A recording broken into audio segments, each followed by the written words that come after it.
All right, I'm Marc Warnke, I'm the goat guy, and I'm going to show you how to take care of an older buck. This guy's about a year old, and how to castrate him. And I will tell you, there is so much heavy-duty opinion on this that I would caution you that I have castrated hundreds of goats, older, younger, babies, all that stuff. And by far my best for you doing it for yourself and for the well-being of the goat is banding. And so I'm not going to defend that position, because when you have a vet come out, then they have a big open wound and they still have to be sedated, which carries risk, or you do the Bordizo, and an adult goat trying to crush those cords is so hard. I don't suggest you try that.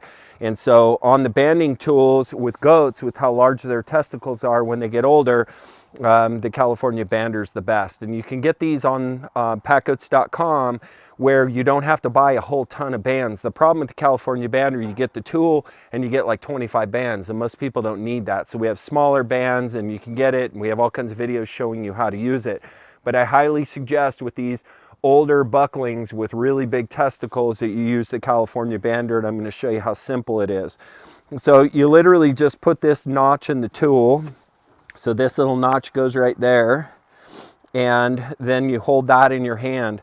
And then I'm going to reach in, I'm going to grab his scrotum, and I like to pull the testicles down kind of lower in the pouch. So I'm actually kind of squishing them down in there so that they're low, because remember, the scrotum is actually a form of erectile tissue. When it's cold, it'll suck them up into his body. When it's cold, when it's warm, they'll drop down lower, because the temperature of the testicles needs to be lower than body temperature. The other key is you want to make sure you're conscious of these teats. You know, bucklings have teats, and you don't want to get those in the bander. So what I'm going to be doing is stretching this to full extent, wrapping, and I wrap in a downward so I don't get up into the teats. And then I'm going to put this thing right back in this notch once it goes around, and then I take it off the tool and it'll be ready to go. So we'll do that with him. So I'm going to pull his testicles down low into the scrotum, get the tool nice and low, and then what I'm going to do is I'm going to get this as absolutely tight as I can, and I'm coming around low, putting it back in there, and boom, we're done. So there you go. Now I'm going to go in and I'm going to check the teats, make sure I don't have the teats in there, which I don't. There's one right there. The skin is kind of folded, and then there's one right there. So I'm nice and low where I want to be. The band is hard and tight. I always kind of check that. And then this is going to be here, and I'm going to leave this here. I'm going to leave this here for 10 days. Now this is a very important part of this process.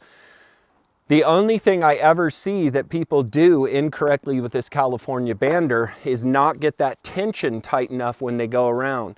Then what happens is there's a core of skin, especially on these bucklings, and you can see he's still eating his grain, he's not belly aching, he's not in high levels of pain. This is a really simple process. But there is a ball of skin that you've brought together. If you don't get it tight enough, the inner core of that and what feeds the testicles stays alive. The best way to ensure that you're not going to have an issue is to 10 days from now, it'll either be all dried up, and it especially does that when it's warm outside, but when it's cold this time of year, a lot of times it's still soft. So I take a pair of scissors and I cut right below the band, and I'll cut literally right below the band, and I'll cut these testicles off. Then what I've done, and you should know, even if he has blood flow still in there, they're not going to bleed. You're not have to worry about him bleeding to death or none of those concerns at all. He's starting to now, so this is going numb. He's kind of stamping his feet going, oh, that doesn't feel so great, whatever. But it's really a good system to be able to castrate these guys. So I'm going to cut that off right below the band on the testicle side of the band, and then I'm going to clip that band away. You can actually just slide it off, and then I spray iodine there and done. It's a very, very simple process. It's the easiest that you can do at home without paying a vet a couple $100 to come out and help you. And it is a very, in my opinion, very good way in terms of having the lowest impact on your buckling when you castrate them. And he's wondering, geez, what's that? Why is that there? And we'll walk him back into the pen and we'll do the next one. Good boy. All right, so this is Sly. This is the other buckling. He's almost a year old. And I'm going to band him as well. Now, one other thing to mention, it's always safe to give them their CD&T shot before you castrate them. So I do recommend you do that. But again, I'm just going to quickly show you how it's done. I'm just going to do it this time rather than explaining it all, just so you can see it again. And I apologize, they're so hairy. That's just what it is. And again, I'm squishing his testicles down to the bottom of the scrotum. And I'm going to grab here as low as I can.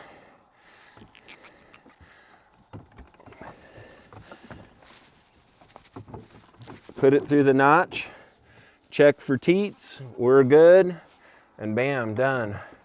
Hi, buddy. I know, what was that? Sorry, I was grabbing you in your man parts. Sorry, I was grabbing you in your man parts. I know, I love you too. There's your good boy.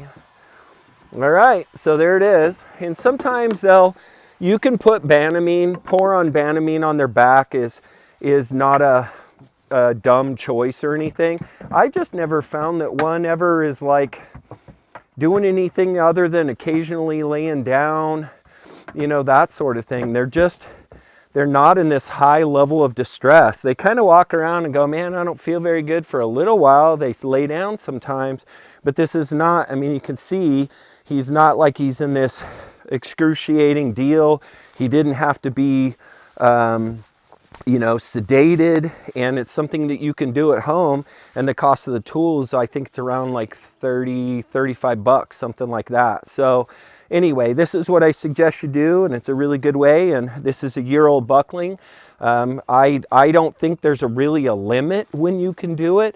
Most people never think about it beyond 2 years, because if you've kept a buckling around for 2 years, then that's what he's going to be, you know, is your buck. But if you got to castrate, and you got to castrate late and their testicles are huge, the California Bander's the one to use. So I hope you find that helpful. Marc Warnke, the Goat Guy, signing out.